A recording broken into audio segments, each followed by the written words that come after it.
Well, hello everybody. Hope you guys are doing okay. We are at a point where we need to discuss how to start adding color to your animal drawings. And at this point, most of you are probably over halfway done with your animal. The reason I'm going to do the demo today for our pastel is because we do have a few people who are finished. So as always, just like in class, I have to have it so that as soon as one group finishes, they can go right into the next thing. So if you're finished with your drawing, after I do this demo, you might want to start on the stuff that I'm going to show you today. Most of you will be doing this component tomorrow. So a couple of things before we jump right into doing something really important like your animal work, we need to practice a little bit with our pastels. And so the first thing I want to point out to you is that there actually is more than one type of pastel. The two types of pastel that we're usually the most familiar with would be, one is known as soft pastel or chalk pastel. And when you put a soft pastel down or a chalk pastel, you're going to notice that there is a residue that happens. It's powdery like charcoal. And with chalk pastel, it is very blendable with your finger. It smears exactly like a charcoal. You can mix one color into another color pretty easily, pretty seamlessly. So I could come in and mix another color into this and blend it. The issue that a lot of students have in the beginning is that they overmix with these and it gets really muddy looking. The muddiness would be one of the negatives, be one of the negative aspects. The positives would be that, hey, if you make a mistake with chalk pastel, it is erasable, so I can fix my errors.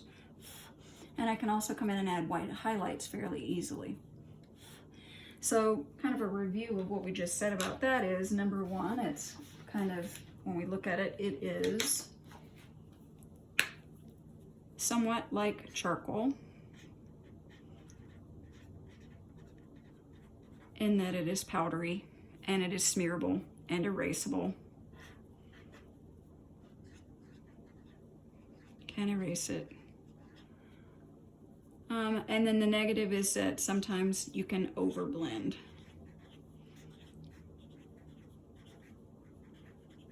Is easy and can look muddy.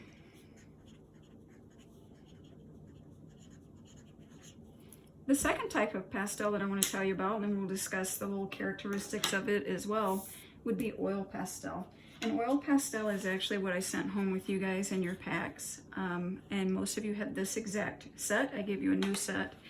And when we're doing oil pastels, you're going to notice that they have a different feel to them. When you look at these, this is a brand new pack. When you put the oil pastel down, it feels buttery. In other words, when you're drawing with this, it comes off of the end of this with a very soft, smooth feel. Creamy is the description that's usually used. Let's compare that for just a second to something you're more familiar with, which would be something like a crayon. Crayons are more waxy and they hold an edge really evenly. When I'm using crayon, it's not blendable at all. With oil pastel, because it is a mixture of pigment and oil, it actually is smearable and blendable. Okay, but it holds its integrity a little bit different than the chalk pastel. You can see that the color is much more vibrant and more intense. You can mix other colors together.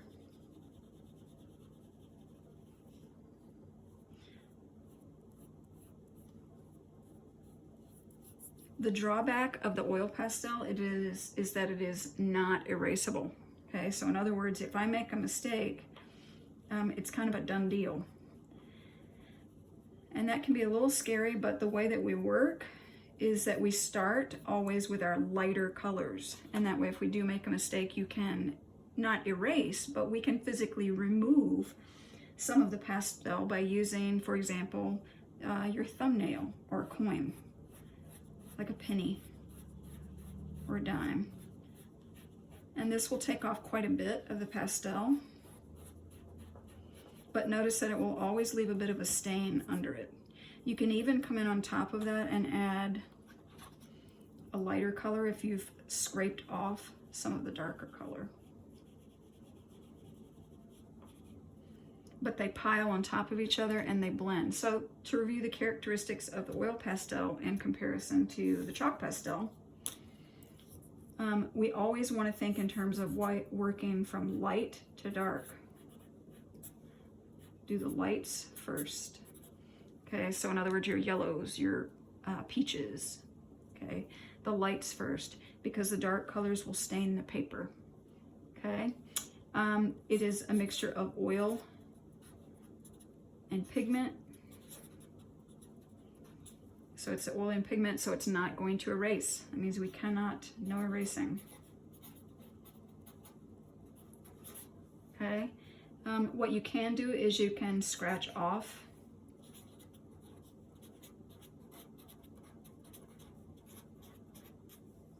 areas, and that will become really important later when we start doing our animals, because if you remove bits of the pastel in a controlled way, like that, it can replicate fur. So we're going to be discussing this a little bit more in depth later. So that's kind of the way that we're thinking about these pastels. Now there are some of you at home who might not have gotten the pack of pastels and you have no way to get out to get them. If that's the case and you have crayons, you may certainly try those. They will work very differently. This is wax and color, so it's not going to blend like this. You won't be able to do the same texture methods that we're going to learn. But as a worst case scenario, you could use crayon. If you had chalk pastels that you owned at home, you could use those if you don't have the oil pastels. So what are we going to do with our oil pastels to practice using the pastel? Well, to become more adept and proficient with using the pastel, we need to practice. And there are actually two methods that we're going to be working with and trying today. And this is actually going to be your assignment for tomorrow that you'll hand in by 5 tomorrow. Today you will send in another process shot of your animal drawing, and if you finished your animal drawing you could send in the sketch for this, but this is not due until tomorrow at 5. So the first method for pastel application would be what I call pastel to pastel application, and I'm going to show you that first. The second method is where you're blending with your fingers, and I'm going to talk to you about how to do these. Keeping in mind, we're practicing these two skills independently, but most of you will end up using both of these together as you're working. So I'm going to take some color and the colors that I see. So I'm going to first look at the thing that I'm drawing, and in this situation I'm going to be drawing an apple. And if you have apples at great, you may, for your study, you can do apple studies. If you don't have that, you could use an orange, you could use a banana. Any kind of fruit that you have in front of you would work just great. So the first thing I'm going to do is remember what Miss T said about starting with the lighter colors first. So I'm actually going to come in and look at my apple carefully and notice that, hey, for the lighter color, there are actually some yellows and yellowish greens that I see. Remember that you're working like an artist. So what I mean by that is that you can exaggerate the color content a little bit. So I'm coming in and placing down some yellows.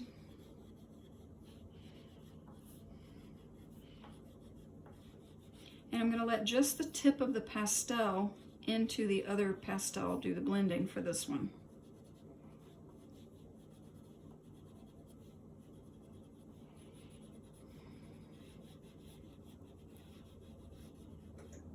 And then I'm going to come in and add in, I see some oranges beside of that. Mix these together by pulling the pastel over the color that the other pastel just put down.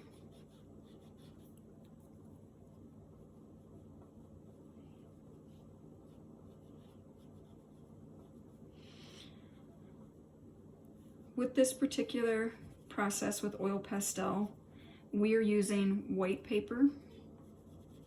The artists that you saw in our presentation are impressionist artists. They would frequently use toned paper, but you don't have access to that.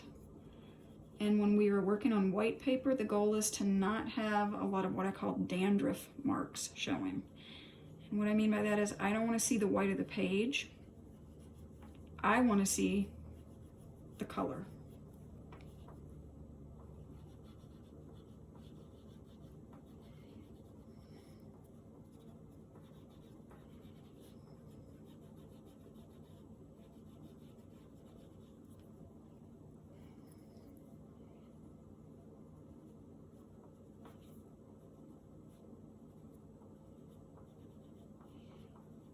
exaggerating that green, I'm going to put gray in that. But remember, we're artists, so we can exaggerate the color if we choose to.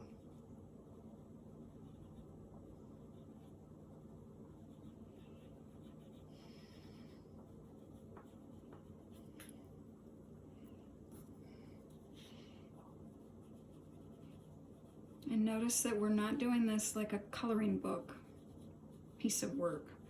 I'm not doing a solid color of anything. I'm finding the colors that are mixed throughout.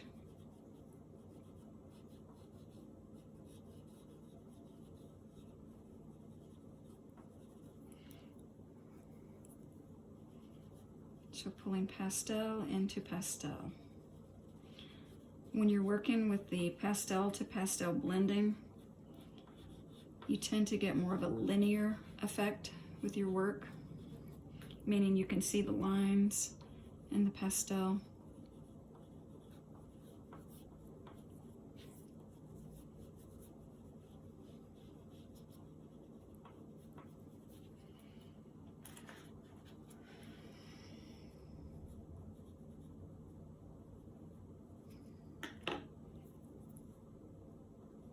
Looking for where the light is reflected on the object, the highlight and the shadow. Instead of using black, I want you to hold off and mix colors together, browns and blues, to create your shadows and your dark areas.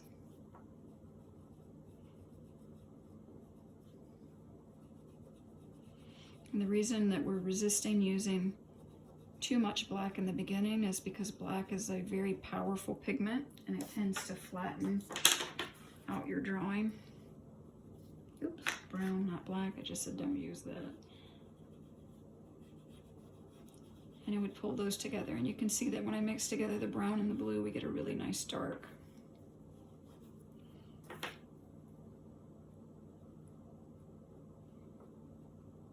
So I'm going to stop on this one and come over. And this is not finished, but that's enough to get you started. You can see that I just did the blending with the tips of the pastel. The second method is called finger blending. And with that, you're going to start the same way, applying the pastel down first, finding the areas with the lighter colors. Always start with your lightest color. It's a great idea to block off a lot of the page with the lighter colors, so that if you then scratch off for texture later, which we'll be talking about in a couple of days, that you have color under it, a lighter color. You can always cover over a light color. You cannot always cover over a dark color.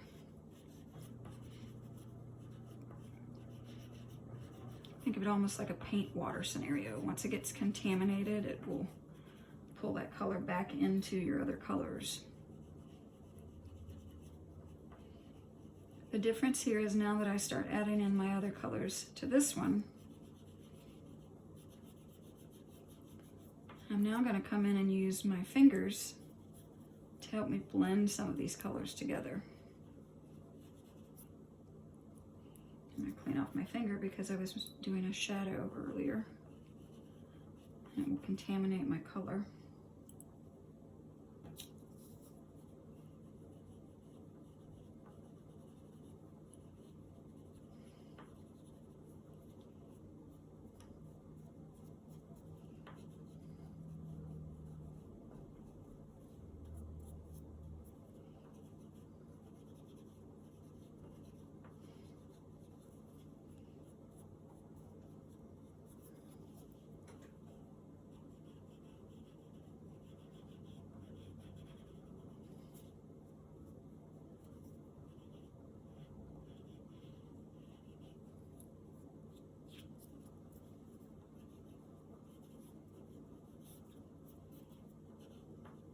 And the characteristics of this are it's a smoother look, softer, more like an oil painting.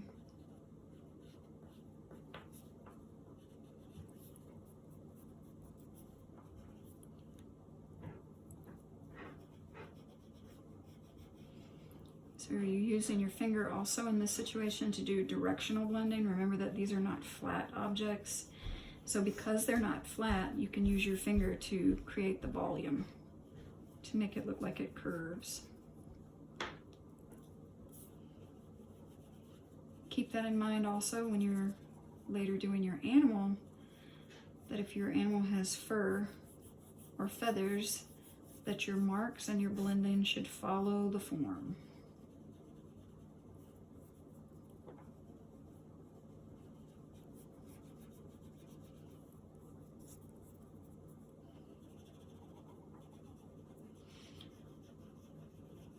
And we're going to do a little time jump now. I would continue blending these, and I'm going to show you kind of more of an end result piece here.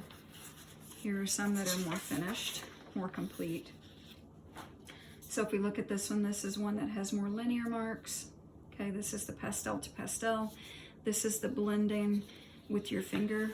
And then of course for the areas on the apple, if you look at these are probably more complete than even those last ones. When you look at these, the last step would be of course to add in your highlight area, because there's actually some shininess that happens on the fruit usually. And so in that situation, you would add either a peach or a white as your highlight. Again, noticing that the darker shadows are always created by combining blues, browns, greens, darker colors to create that effect. So, review of what you guys are going to do for your pastel work. You're going to be creating a sheet exactly like this one with one of the larger pieces of paper that I put in your supply pack. If you don't have this paper, find any paper you can without lines on it at your house. Old construction paper works. Anything that you can find will be okay. Even if it has a little color on it, that's okay. And then you're going to do 2 pieces of fruit. I suggest apples, but if you don't have apples at home, obviously you use what you have. So you could use oranges, you could use bananas, grapes, whatever you've got. But I want you to do 2 studies. One where you're doing your pastel to pastel blending, and one where you're doing more blending with your fingers. And then keeping in mind that the reality is that as an artist, you will be probably using both of these methods when you do your animal. But this teaches you how to control and actively think about the fact that we are using those methods as you go. And notice even on this little guy, I decided to put on a little shadow here to create a darkness on the apple. Instead of using a black, I could use a dark brown or dark blue to create a shadow effect here. Okay. All right, you guys, have a great week. We're going to be doing some pastel, and I'll talk to you soon. Bye-bye.